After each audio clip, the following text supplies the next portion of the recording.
역사는 불행하게도 예수 그리스도가 칭기즈칸보다 나을 게 없다는 것을 증명했다.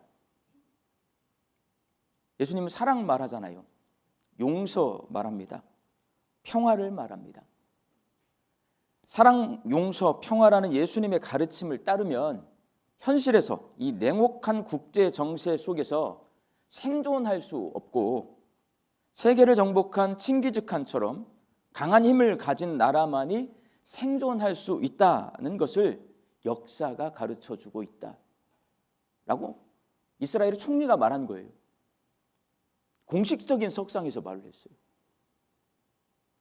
약자는 강자에게 잡아먹힌다는 약육강식의 역사관을 가지고 있는 이 네타냐후 총리는 우리가 야만인들보다 이란을 말하는 거예요.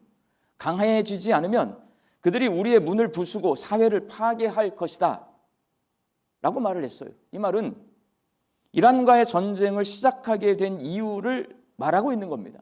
미사일, 드론으로 무장한 이란이 핵무기까지 만들어서 이스라엘보다 강해지면 결국 공격해 올 것이기 때문에 자기 자신을 보호하기 위해서는 어쩔 수 없이 이란의 군사시설과 무기들을 파괴할 수밖에 없었다. 그 말을 하는 거예요.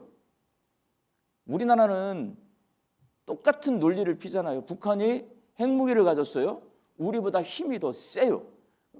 그러면 북한이 우리를 공격해가지고 우리가 위기에 처할 수밖에 없다라는 공포심이 있습니다. 우리나라에. 똑같은 입장이거든요. 지난 2월 28일부터 한 달째 이스라엘과 미국이 이란과 전쟁 중입니다. 유대인인 예수님의 나라 이스라엘 아니에요. 예수님은 이스라엘 사람인 거잖아요. 예수님을 믿는 사람들의 나라 미국입니다. 미국은 청교도들이 세운 나라예요. 이 두 나라가 사랑과 용서와 평화라는 예수님의 가르침을 따르지 않고 칭기즈칸이 상징하는 강한 자가 약한 자를 지배하는 세상의 방식, 약육강식의 원칙을 따르는 모습을 보면서 마음이 씁쓸하고 안타깝습니다. 다른 나라가 그러면 모르겠는데 이스라엘과 미국이 그렇단 말이에요. 그래서 나귀 새끼를 타고 예루살렘 성에 입성하시는 예수님의 모습이 그 어느 때보다도 선명하고 또렷하게 보입니다. 오늘 본문 5절 말씀을 함께 읽겠습니다. 시온 딸에게 이르기를 내 왕이 내게 임하나니 그는 겸손하여 나귀 곧 멍에 매는 짐승의 새끼를 탔도다 하라 하였느니라. 이 말씀은 구약성경 스가랴 9장 9절의 말씀입니다. 예수님은 하나님께서 스가랴 선지자를 통해 예언하신 대로 나귀 새끼를 타고 예수님이 예루살렘에 들어가게 하셨습니다. 마태복음은 예수님께서 나귀를 타고 예루살렘에 입성하신 것을 통해 두 가지를 말씀하고 있습니다. 먼저 예수님이 평화의 왕이라는 것입니다. 예수님 당시 왕이 전쟁하러 갈 때는요 말을 탔습니다. 근데 전쟁 안 할 때 평화의 시기가 있을 거잖아요. 그때는 나귀를 타고 다녔습니다. 하나님께서 예수님이 나귀를 타고 예루살렘에 들어가게 하신 이유는 예수님이 적군과 싸워서 이겨 세상을 다스리는 왕이 아니라 사랑과 용서와 평화로 세상을 다스리는 평화의 왕이심을 나타내시기 위해 예루살렘에 들어가실 때에 말 타고 들어가게 하지 않고요. 나귀를 타고 들어가게 하신 거예요. 평화의 왕이에요. 평화 시대는 그 당시 모든 왕이 나귀 타고 다녔어요. 그리고 예수님이 겸손한 왕이라는 것을 말씀해 줍니다. 여기서 겸손이 헬라어로 프라이스예요. 야생마가 있어요. 야생마. 길들이지 않은 야생마. 그 야생마가 주인의 명령에 따라 잘 길들여진 상태, 프라이스입니다. 즉 야생마처럼 강한 힘을 가지고 있지만 그 힘을 자기 마음대로 사용하지 않고 주인의 뜻에 따라 통제하는 상태가 바로 성경이 말씀하는 겸손입니다. 이 겸손은 다른 곳에서는 온유라고 그렇게 번역을 해놨어요. 똑같은 단어예요. 온유와 겸손. 내가 힘을 가지고 있어요. 그 힘을 내 멋대로 쓰는 게 아니라 주인의 뜻대로 사용할 수 있도록 통제되는 상태, 겸손, 온유입니다. 병자들을 고치고 귀신을 쫓아내고 물 위를 걸으시고 오병이어의 기적을 행하시는 예수님, 신적 능력을 가지고 있습니다. 그렇지만 그 힘을 자기 마음대로 사용하지 않고 철저히 아버지이신 하나님의 뜻에 따라 사용하셨습니다. 선지자들이 예언한 대로 베들레헴에서 태어나 갈릴리에서 자라나셨고 고난받고 십자가에서 죽으셨습니다. 이거는요, 예수님이 그렇게 하려고 한 게 아니고요, 하나님께서 예언자, 선지자들 통해서 이미 다 예언해놨어요. 예수님은 그 선지자의 예언에 따라 이 땅에서 사신 거예요, 여러분. 겟세마네 동산에서 아버지, 할만하시거든 이 산을 내게서 옮겨주시옵소서 라고 기도하며 십자가 죽음에 대한 부담스러운 마음을 내비치셨지만 결국에는 아버지, 내 뜻대로 마시옵고 아버지의 뜻대로 하옵소서라고 기도하심으로 하나님의 뜻에 따라 가는 겸손한 모습을 보여주신 분이 예수님이십니다. 그렇게 하나님께서 예수님이 나귀를 타고 예루살렘 성에 들어가게 하신 이유, 자기 마음대로 세상을 통치하는 왕이 아니라 하나님의 뜻에 따라 세상을 다스리는 겸손한 왕이심을 나타내기 위해서입니다. 근데 여러분, 예수님이 예루살렘 성에 들어가실 때에 한 가지 더 깊이 생각해 보아야 할 문제가 있습니다. 나귀를 탔는데 뭘 탔어요? 나귀 새끼를 탄 것입니다. 나귀가 평화의 왕을 상징해요. 그런데 하나님은 나귀가 있는데 그 중에 나귀 새끼를 타게 하셨어요. 하나님께서 예수님이 예루살렘에 들어가실 때에 나귀를 타게 하신 이유가 예수님이 평화의 왕이시다, 겸손의 왕이시다, 나귀를 타심으로 그걸 드러내시는 거예요.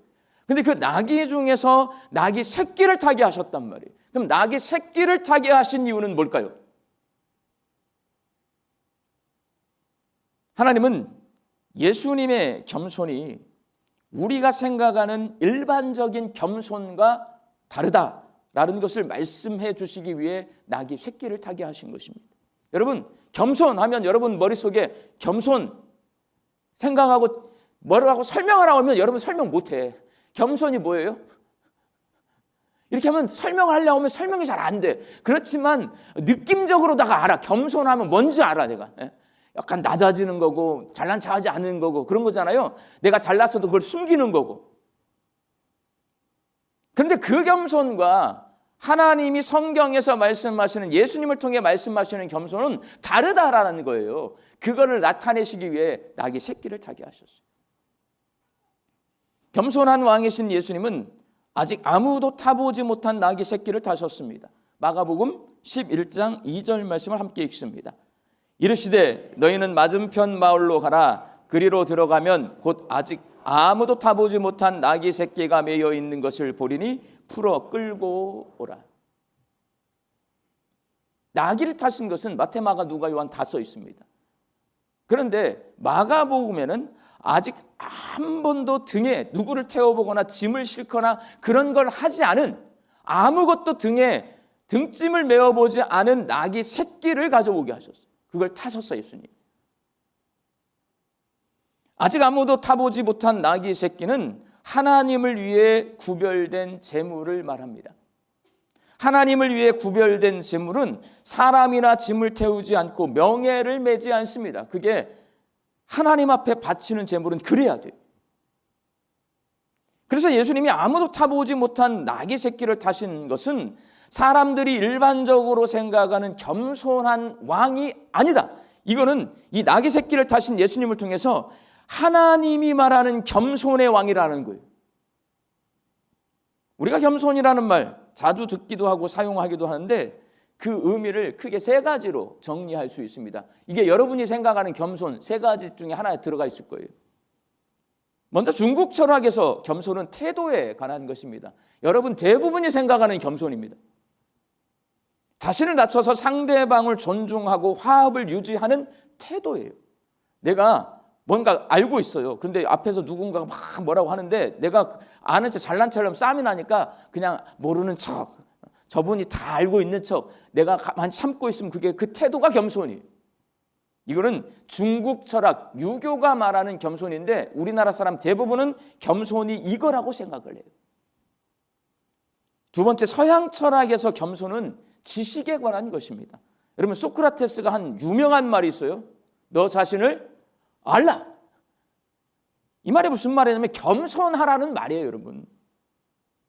소크라테스의 말은 인간이 어떤 존재인지를 아는 것에서 겸손이 시작되는데 어떤 존재이냐? 인간이 가진 능력에 한계가 있다는 거예요. 너는 다 할 수가 없어. 너는 한계가 있어. 넌 그만큼 아는 거야. 네가 모르는 부분이 많아. 너 그걸 알아야 돼. 이게 서양 철학이 말하는 겸손. 마지막 성경이 말하는 겸손이 있어요. 성경이 말하는 겸손은 믿음에 관한 것입니다. 창조주 하나님이 주인이심을 아는 데서 겸손은 시작됩니다. 나는 피조물이에요. 누가 만들었냐? 하나님이 나를 만드셨어요. 이 말은 뭐냐면요, 하나님이 만드셨으니까 주인이에요. 나는 피조물이에요. 하나님께 만들어졌어요. 나는 종이에요. 이것을 아는 데에서, 그걸 받아들이고 믿는 데에서 겸손이 시작이 돼요. 그렇게 하나님이 주인이심을 아는 사람은 피조물인 내가 하나님의 종임을 알게 되고 이를 받아들이고 믿어서 종은 뭐냐? 주인의 뜻에 순종하는 거예요, 여러분. 그래서 성경이 말하는 겸손은 뭐냐면 내가 종이고 하나님이 주인이니까 나는 착하고 충성되고 겸손한 종이 되어서 주인의 말씀에 순종하며 사는 거예요. 그게 겸손이에요. 철학 얘기를 하면 어렵게 생각이 됩니다. 그렇지만 이렇게 정리하면 쉬워요. 제가 많이 부족합니다. 우리가 일반적으로 생각하는 겸손입니다. 성경이 말씀하는 겸손은요, 저는 하나님의 것입니다. 하나님이 주인이시고 나는 종입니다. 저는 하나님의 것입니다. 이게 예수님의 겸손입니다. 이러한 예수님의 겸손을 정확히 이해하고 고백한 사람이 누구냐? 사도 바울이에요. 여러분, 로마서 14장 7절과 8절 말씀 함께 읽겠습니다. 우리 중에 누구든지 자기를 위하여 사는 자가 없고 자기를 위하여 죽는 자도 없도다. 우리가 살아도 주를 위하여 살고 죽어도 주를 위하여 죽나니 그러므로 사나 죽으나 우리가 주의 것이로다. 여러분, 다 나를 위해 살아요. 이 세상에 날 위해 살지 않는 사람 아무도 없어요, 여러분. 다 자기 자신을 위해 삽니다. 그런데 사도 바울은 성령이 충만한 다음에 예수님이 누구신지를 알게 되고요, 믿음의 새로운 경지, 거듭나게 되었어요. 회심을 경험하게 되었어요. 그리고 고백하는 거예요. 우리 중에 누구든지 자기를 위하여 사는 자가 없고 자기를 위하여 죽는 자도 없다. 그럼 누구를 위하여 살고 죽는 거냐? 우리가 살아도 주를 위하여. 여기서 주가 무슨 뜻이에요? 주인이라는 말이에요, 여러분. 우리가 살아도 주인을 위하여 살고 죽어도 주인을 위하여 죽는다. 그러면 사도 바울은 뭐라는 거예요? 나는 종이라는 거예요. 우리는 사나 죽으나 누구의 것이냐? 주인의 것이다. 하나님, 나는 하나님의 것입니다. 하나님은 나의 주인이십니다. 나는 종입니다. 누가 고백하냐? 사도 바울이 고백하고 있어요. 내가 주인이신 하나님을 위해 살고 죽는 하나님의 종임을 인식하고 하나님을 위하여 살고 죽는 하나님의 종으로 사는 것, 이게 바로 예수님이 우리에게 가르쳐 주시는 겸손이고, 그 겸손을 가르쳐 주시기 위해 야, 네가 생각하는 겸손, 그거 겸손 아니야. 하나님이 원하시는 겸손은 이런 겸손이야 라고 생각하게 만들려고, 예수님을 깊이 생각하는 사람은 그걸 깨닫게 만들려고 나귀 중에 뭘 타셨다고요? 나귀 새끼를 타고 예루살렘 성에 들어가시는 거예요. 큰 능력을 가지고 있어서 자기가 뜻하는 대로 계획을 세워 선택할 수 있고 결정할 수 있지만 예수님은 자신의 뜻을 내려놓고 하나님의 뜻에 따릅니다. 그것이 예수님이 나귀 새끼를 타심으로 우리에게 보여주시는 겸손입니다. 이 겸손의 의미를 이해하지 못한 채 예수님을 바라보면 예수님은 한없이 답답해 보입니다. 미련해 보입니다. 너무나 약해 보입니다. 겸손의 의미를 제대로 이해해야 예수님이 누구신지를 알 수가 있습니다. 예수님은 하나님의 뜻에 순종해서 고난의 종이 되신 겸손한 왕이십니다. 그리고 십자가에서 죽으심으로 원수되었던 하나님과 사람들을 화해시키고 관계를 회복시켜서 화목하게 하신 평화의 왕이십니다.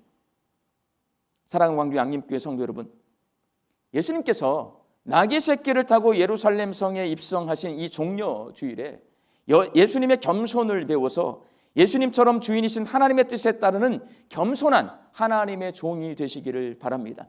종려주일은 그런 날이에요, 여러분. 예수님이 철저히 하나님의 뜻에 순종하며 사는 모습을 기억하게 하시기 위해서 나귀 새끼를 타고 가셨어요. 그 앞에 겉옷을 펼치고 그 앞에 종려나무를 흔들면서 애기들이 호산나 찬송하잖아요. 그거는 뭘 말하는 거냐면 예수님처럼 나도 하나님을 주인으로 섬기고 종이 되어서 하나님 뜻에 순종하는 그러한 삶을 살겠습니다. 그 왕이신 예수님의 뒤를 내가 따라가겠습니다. 이게 종려주일이에요. 칭기즈칸처럼 군대의 힘으로 이란을 무릎 꿇게 해서 자신에게 위협이 되지 못하게 하려고 한 이스라엘, 네타냐후 총리, 미국의 트럼프 대통령, 전투기, 미사일 폭격했어요. 초등학교에다 쏴버렸어요, 여러분. 초등학교 176명인가가 한 번에 죽었어. 미사일 한 방에. 무고한 사람들을 죽인 지도자로 어디에 기록될 거냐? 역사에 기록됩니다. 요즘은 이게 영상에 뉴스가 그대로 나오기 때문에 10년이 지나고 20년이 지나고 30년이 지나잖아요. 네타냐후 총리, 미국의 트럼프 대통령, 역사는 무고한 초등학생들을 죽였던, 전쟁으로 무고한 초등학생들을 죽였던 지도자, 이렇게 기억한단 말이에요, 여러분. 물론 이란을 힘으로 누르지 않으면 이스라엘과 미국에게 위협이 될 수 있습니다. 여러분, 그러나 이스라엘과 미국이 힘을 가지고 있다고 해서 역사를 주관하냐? 그렇지 못해요. 역사는 사람의 이야기일 것 같지만 그렇지 않습니다, 여러분. 역사는 하나님의 다스림, 하나님의 섭리를 써놓은 거예요. 하나님의 뜻대로 역사는 진행이 됩니다. 역사의 주인이신 하나님이 역사를 주관하십니다. 자신의 두 아들을 죽인 청년, 용서하고 양아들로 삼은 사랑의 원자탄이라고 부르는 손양원 목사님. 6.25 전쟁 당시 북한군이 여수를 향해 진격해 와요. 수많은 사람들이 목사님 사택에 찾아갑니다. 목사님 빨리 피하셔야 합니다. 나병에 걸린 우리 성도들을 두고 도망갈 수 없습니다. 미련하잖아요. 답답하잖아. 피했다가 나중에 돌아와서 목회하시면 되잖아요. 안 피해, 여러분. 그리고 결국 북한 공산군에 잡혀갑니다. 북한군이 퇴각할 때 우리 손양원 목사님 허무하게도 그냥 총 맞아 죽어요. 그때 나이가 48세였습니다. 저보다 어려요. 제가 57이에요. 손양원 목사님 사랑의 원자탄, 그렇게 우리가 존경하는 목사님 48세에 목사님 빨리 피하세요. 피난 가지 않고 애양원교회 지키다가 그냥 총 맞아 죽었어요. 섬선교의 어머니로 불리는 문중경 전도사님, 목포에서 피난 생활을 하고 있었어요. 목포에서. 근데 원래 문중경 전도사님은 신안의 증도에서 목회하고 계셨는데 피난 나왔단 말이에요. 그런데 공산군이 증도에 들어왔어요. 그리고 자기 교회 성도들이 그 공산군에게 핍박을 받고 있다는 소식을 듣고요, 멀쩡히 잘 있던 목포에서 배 타고 증도로 들어갑니다. 다 말리는데 들어가요. 성도들이 핍박받고 있는데 전도사 여기 있을 수 없다고 그냥 증도로 들어가. 그냥 붙잡혀요, 여러분. 들어가서 맞아 붙잡혀. 그리고 죽창에 찔립니다. 총에 맞아 순교하셨습니다. 당시 문전도사님 나이 59. 두 분 모두 강력한 성령 체험을 하셨어요. 기적도 경험도 하셨습니다. 두 분을 따르는 사람이 동네 사람들, 증도의 사람들, 애양원의 사람들은요, 손양원 목사님, 문중경 전사님 너무나 잘 따라요. 임진왜란의 의병장들처럼 조직적으로 북한 공산군에게 저항할 수 있었어요. 그러나 두 분 모두 저항하지 않고 붙잡힙니다. 두들겨 맞습니다. 죽창에 찔립니다. 총에 맞아 순교합니다. 차라리 몸을 피해서 목숨을 보존했다가 나중에 사역하시는 것이 훨씬 더 지혜로워 보이지만 두 분 모두 그렇게 하지 않습니다, 여러분. 그래서 미련해 보입니다. 답답해 보입니다. 너무 유약해 보입니다. 이렇게 말하는 사람 많아요, 여러분. 그렇지만 한국 교회는 두 분이 예수님의 겸손을 실천한 분들로 기억합니다. 한국교회의 역사는 두 분이 자신의 뜻을 내려놓고 하나님의 뜻에 따라 겸손한 하나님의 종들로 기억합니다. 죽음의 길을 갔어요, 여러분. 저항의 길로 가지 않았어요. 그가 죽었으나 그 믿음으로써 지금도 말하느니라. 히브리서 11장 4절의 말씀처럼 손양원 목사님, 문중경 전도사님은 죽었어요. 그렇지만 그 믿음으로써 오늘도 예수님의 겸손을 본받아야 합니다라고 우리에게 말하고 있습니다. 다른 목사님들, 총 들고 싸웠던 목사님들, 피난 갔다 돌아와서 목회 잘한 목사님들, 우리는 기억하지 못해요. 한국교회 역사는 그런 분들 기억하지 않아요, 여러분. 너무 약해 보이고 답답해 보이고 힘이 없어 보이는 문중경 전도사님, 손양원 목사님, 우리만 기억할 게 아니라 예수님 다시 오실 때까지 한국의 역사가 기억하게 될 것입니다. 우리 광주 양림교회 성도들이 예수님의 겸손을 본받아서 저는 하나님의 것입니다 라고 고백하며 내 뜻을 내려놓고 하나님의 뜻을 이루어드리는 겸손한 성도들이 되시기를 주의 이름으로 축원합니다. 기도하겠습니다.